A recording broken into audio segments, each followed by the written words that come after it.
வணக்கம். உங்கள் அபிமான அனந்தலை வாழ் ஜோதிடர் வேலாயுதத்தில் நன்றி கலந்த வணக்கத்தை தெரிவிச்சுக்கிறேன். இந்த பதிவு எதுக்காகனா, ஜூலை மாத பலாபலனை நம்ம பார்க்க போகிறோம். மீன ராசிக்கு எவ்வாறு உள்ளது இந்த ஜூலை மாதம். நம்ம ஆங்கில மாதத்தில் 1 தொடங்கி 31ஆம் தேதி வரைக்கும் இந்த ஜூலை மாதம் ஜொலிக்கும்.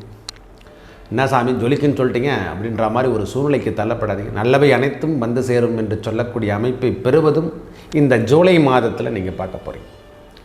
ஐயா நன்மையை மட்டும் சொல்லிட்டா, ஜென்மத்தில் சனி பகவான் இருக்கார், இதுக்கான அமைப்புகள் உண்டா? கண்டிப்பாக உண்டு. என்னென்ன மைனஸ் கேட்டகரிக்குதோ அதுக்கும் உண்டு.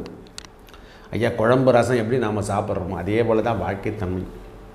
இன்று நல்ல சாப்பாடு நம்மளுக்கு கிடைச்சதா, நாளைக்கு தனி சாதம் தான் கிடைக்கும், நாளைக்கு கூழ் தான் கிடைக்குன்னா அதையும் ஏற்றுக்கொள்ளக்கூடிய தன்மை உண்டு. ஐயா உயர்ந்த இடத்துல இறைவன் நம்மளுக்கு வைக்கிறானா அதுவும் அவன் தான் கொடுத்துருக்கான். தாழ்ந்த இடத்துல வைக்கிறானா அதுவும் இறைவன் தான் நம்மளுக்கு படைச்சிருக்கான். இதை நாம் உணர்ந்து கொண்டாலே எதுவும் நிரந்தரம் இல்லை என்று சொல்லக்கூடிய அமைப்பை பெறுவதும், இந்த பற்றற்ற வாழ்க்கை என்று சொல்லக்கூடிய அமைப்பை பெறுவதும் மீனராசிகாரங்களுக்கான அமைப்பு கண்டிப்பாக உண்டு. உயர்ந்த இடத்துல ப்ரமோஷன் கிடைக்கிறதுக்கான வாய்ப்புகளும் தேடி வரும். இந்த திருமணம் சம்பந்தப்பட்ட விஷயத்தில் இருந்து வந்த பிரச்சனையெல்லாம் விலக போகுது. திருமணத்துக்காக காத்திருந்தால் அதெல்லாம் எல்லா விதமான பரிபாலனமும் கிடைக்கும். கவலையே கொள்ள தேவையில்லை. நம்மளுக்கு இந்த ஆண்டுக்கான பலாபலன் உண்டு. இந்த ஆண்டுக்கு தேவையான பலாபலன் 2ஆம் அதிபதி சுக்கிரனோட வீட்டில் சம்பந்தப்பட்டாலே போதும். திருமண பந்தம் சார்ந்த விஷயங்கள் எல்லாம் கைகூடி விடும். நம்மளுக்கு மைனஸ் கேட்டகரியிலேருந்து ப்ளஸ் கேட்டகரிக்கு என்னென்ன விஷயங்கள் தடை ஏற்பட்டதோ அதெல்லாம் விலகிவிடும். குடும்பம் சார்ந்த உறவுகளில் இருந்து வந்த பிரச்சனை, இந்த சூரியனுடைய நிலைப்பாடு, சுக்கிரனுடைய நிலைப்பாடு 6ஆம் தேதிக்கு அப்புறம் இந்த 5ஆம் இடத்துல இருந்து வந்த சுக்கிர பகவான், குருவோடு சம்பந்தப்பட்டிருந்த வந்த சுக்கிர பகவான் இடம்பெயர்ந்து 6ஆம் இடத்துக்கு செல்லுகின்ற நேரம். அதில் கொஞ்சம் ஒரு 6ஆம் தேதியிலேருந்து கொஞ்சம் சின்ன சின்ன சங்கடங்கள் ஏற்படும். மனசில் சின்ன சின்ன உபாதைகள் இருக்கிற மாதிரி ஒரு சூழ்நிலைகள்லாம் காணப்படும். அதுக்கப்புறம் சரியாயிடும். ஒரு 10 தேதிக்கு அப்புறமே ஓரளவுக்கு நீங்கள் சைலண்ட்டாக வெளியே வந்துடுவீங்க. மனசில் இருந்து வந்த பாரம், கணவன் மனைவிக்கு உறவில் இருந்து வந்த பிரச்சனை, அவருக்கும் உடம்புல இருந்து வந்த பிரச்சனை, இந்த மாதிரி விஷயம்லாம் ஒரு 10 தேதிக்கு அப்புறமே நீங்கள் எதிர்பார்க்கலாம். ஓரளவுக்கு நல்ல மாற்றங்களை இந்த மீனராசிக்காரங்க அனுபவிக்கிறத பார்க்கலாம். அதுவும் இல்லாமல் ராசிக்கு 5ஆம் இடத்துக்கு 17ஆம் தேதிக்கு அப்புறம் சூரிய பகவான் இடம்பெயர்வது என்பது சூப்பராக இருக்கும்.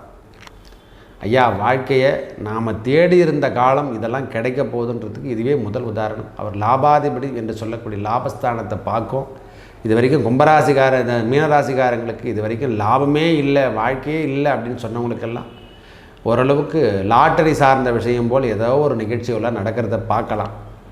ராசிநாதனுடைய தன்மை இன்று வலுப்பட்டு காணப்படுது. எப்போல்லாம் சூரியன் கிரகத்தோடு சம்பந்தப்படுதோ அங்கே இருக்கக்கூடிய கிரகத்தையும் அந்த வீட்டுடைய தன்மையும் அதிகப்படுத்தும். வாழ்க்கையை நிறைய சரியான இடத்துக்கு எடுத்து செல்லுகின்ற காலமாக இந்த காலம் இருக்கும். மனசில் ஒரு சந்தோஷம் கிடைக்கும். விரைவாக அதாவது முடிக்க முடியாத நிறைய விஷயங்கள்லாம் இப்போ முடிக்கிற மாதிரி ஒரு சூழ்நிலைகள்லாம் காணப்படும். வேலையிலையும் சரி, குடும்பத்திலையும் சரி, வேலையில் இருந்து வந்த பிரச்சனைகளும் சரி, குடும்பத்தில் இருந்து வந்த பிரச்சனையும் விலகிறத பார்க்கலாம். செவ்வாய் பகவானுடைய தன்மை நம்ம ராசிக்கு 2ஆம் அதிபதி 3ஆம் இடத்துல சுக்கிரனோட சம்பந்தப்படுகின்ற நேரம். சனி பார்வையும் நேரடி பார்வை இருக்குது. அந்த 3ஆம் பார்வையாக பார்ப்பார். சின்ன சின்ன உபாதைகள் வேலையில் கொடுத்து கொண்டே இருப்பாங்க. வேலையிலையோ இல்லை நம்ம வீட்டில் வேலை செய்கிறவங்களாலோ நம்மளுக்கு கொஞ்சம் பிரச்சனை கொடுக்குற மாதிரி ஒரு சூழ்நிலையெல்லாம் இருந்துகிட்ருக்கும். அதுவும் இல்லாமல் ஒவ்வொரு நாளும் நம்மளுக்கு டார்கெட் இருந்து கொண்டே இருக்குது. சாமி எதையுமே மனசில் வைக்க முடியல, எந்த விஷயத்தை நாம் தாண்டி போகிறது, எந்த விஷயத்தை விடுறதுனே தெரியல, எங்கே பார்த்தாலும் நம்மளை போட்டு பிழிஞ்சிடுறாங்க மாரி. ஐயா இதுவும் நன்மை, இதுவும் நன்மை. கோபதாபங்கள் அதிகமாக இருக்கும். நான் இல்லைன்னே சொல்ல.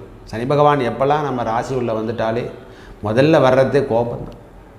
எதை சொன்னாலும் சீறுகின்ற பாம்பு போல் சருபுருன்னு சீறிடுவோம். கொஞ்சம் கூட யோசனை போய் அப்பா கிட்ட பேசுகிறோம், அம்மா கிட்ட பேசுகிறோம் கூட நினைக்க மாட்டோம்.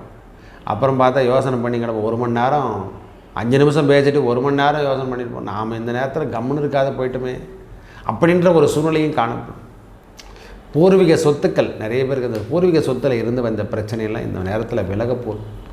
சூரியன் சம்பந்தப்படட்டும். அதுக்கப்புறம் தான் அந்த தந்தையார் சொத்துக்கள் நம்மளுக்கு இது வரைக்கும் கிடைக்காமல் இருந்தால் அதெல்லாம் கிடைக்கிறதுக்கான வாய்ப்புகள் தேடி வரும். பிரிக்காமே வச்சுக்கிறாங்க. அதெல்லாம் பிரிச்சுட்டா என் கடன் பிரச்சனை தொந்தரவுலாம் நான் விட்டு விலகுவேன் சாமி, இதெல்லாம் கிடைக்கவே மாட்டேன். வேலையில் இருந்து வந்த பிரச்சனை அரசாங்க தொழிலுக்காக காத்திருந்தால் கண்டிப்பாக கிடைக்கும். 17 தேதிக்கு அப்புறம் ரெடி பண்ணுங்க. ஐயா நான் காவல் பணிக்கு போகிறேன், காவல் சார்ந்த விஷயத்துக்கு போகிறேன், பாதுகாப்பு படைக்கு போகிறேன், அரசாங்க பணியில் நான் செய்ய போகிறேன் அப்படின்னு சொன்னவங்களுக்கெல்லாம் இந்த 17 தேதிக்கு அப்புறம் நல்ல இடமாற்றத்தை கொடுத்தால் ஏற்றுக்கொள்ளுங்கள். உங்கள் வாழ்க்கையில் நிறைய சேஞ்சஸில் கிடைக்கும். மீனத்தை பொறுத்த வரைக்கும் மைனஸ் கேட்டகரி எதுவும் கிடையாது, ப்ளஸ் கேட்டகரி முழுவதுமே இனிமேல் காணப்படும். என்னென்னா உழைப்பு என்பது அதிகமாக இருக்கும். நாம் இதை புரிஞ்சுக்கணும் சாமி. இந்த லேசாலாம் சும்மாலாம் வராதுங்க.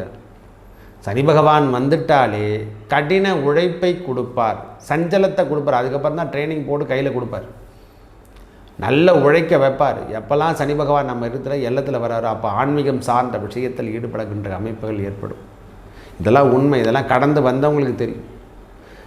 கடின உழைப்பு கொடுப்பார். அடுத்தவருக்காக நாம் வேலை செய்கிற மாதிரி ஒரு கடுமையாக போட்டு பிழிஞ்சு எடுத்துருவாங்க. நம்மளுக்கு கூலி கொடுப்பாங்க, நான் இல்லைன்னு சொல்ல, நம்மளுக்கு சம்பளம் உண்டு, எல்லாமே உண்டு. என்னென்னா அதுக்காக கடுமையாக உழைக்கின்ற காலமாகவும் இருக்கும்.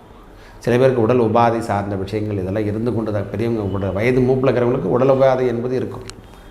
நம்ம வாழ்க்கையில் நிறைய விஷயத்தையும் கொடுப்பார். நல்ல விஷயத்தை கொடுக்கறது யாரானா சனி பகவான். எல்லாருக்கும் வயது மூப்பாயிடுச்சுன்னா உடம்பு ரிப்பேர் ஆகுது. அதனால தான் 60 வயசுக்கு அப்புறம் ரிட்டைர்மெண்ட் பண்ணி சொல்கிறோம். இல்லை 90 வரைக்கும் வச்சுருப்பான். நம்ம இருக்கும் பார்த்துல அது வேறு விஷயம்.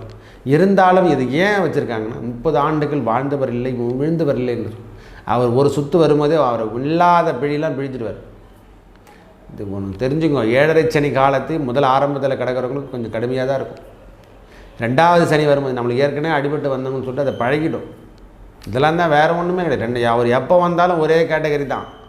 2வது சனி ஒன்றும் பண்ணாது, அப்படிலாம் எதுவும் கிடையாது. அவர் என்னென்ன நேதி நேர்மையோட போன வாட்டி இருந்ததை விட நீங்கள் இப்போ உஷாராகிடுங்க. வாங்கின அடிலாம் நம்மளுக்கு கரெக்டாக அவர் மற்றவங்க யாருன்னா தொட்டாங்கன்னா பூ போல் இருக்கும். இவர் தொடுறது மொத்தமே காயமாக தான் இருக்கும். எப்படி சொல்கிறதுன்னு, தையல் மயக்க மருந்து கொடுக்காமல் தையல் போடுறவர் யாரானா சனி பகவான் ஒருவர்.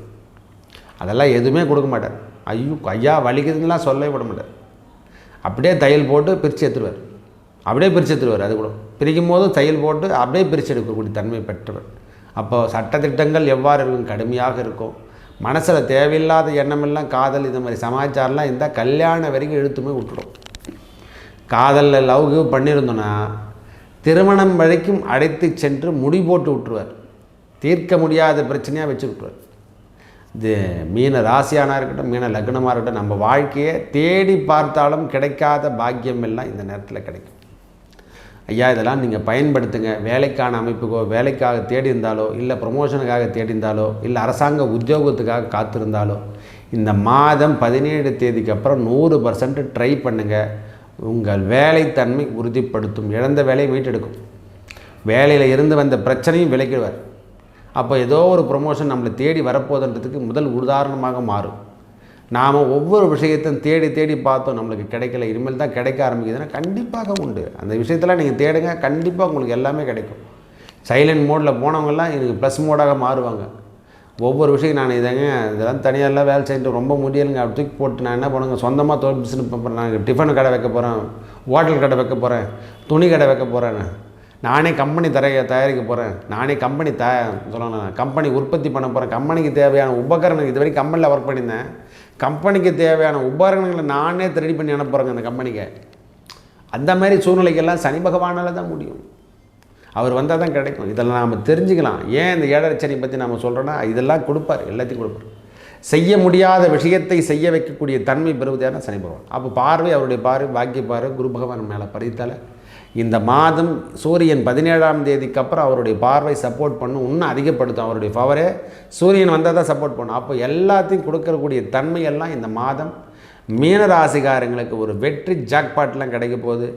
இடம்பெயர்ந்து வாழ்ந்தவர்களுக்கு அனைவருக்கும், இடமாற்றம் செய்தவருக்கு அனைவருக்கும் இது ஒரு முன்னேற்றம் தருகின்ற காலமாக மாறும். இழந்த வேலையை மீட்டெடுக்க போகிறாங்க. முதல்ல வேலை இழந்துட்டாங்க பாருங்கள், அவங்களாம் கிடைக்கும்.